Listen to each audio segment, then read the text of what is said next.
Mite infestation is a common issue among beetles, especially for large larvae of rhinoceros beetles. Once they appear, mites are almost impossible to eliminate. While a small number of them usually doesn't cause serious problems, an excessive amount of them can threaten the larvae's health and even life. Normally, a simple shower can effectively control the mite population. However, the number of mites on these Janus beetles was far from normal. The first thing I noticed was that mites were all over their bodies. Usually, mites only attach near their legs and head.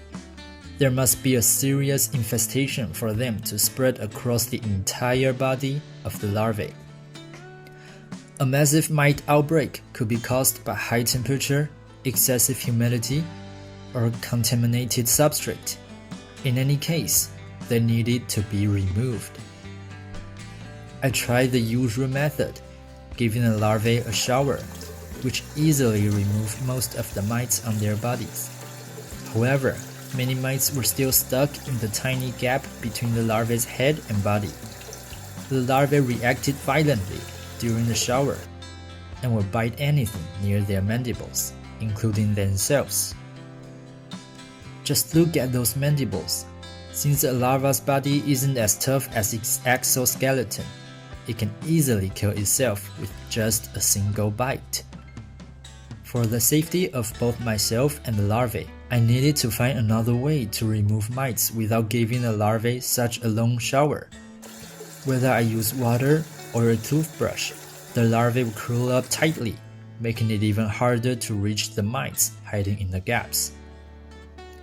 My final solution was to use a camera air blower to blow off the mites. This method was clearly much more comfortable for the larvae. They no longer struggle violently, making the process a lot easier.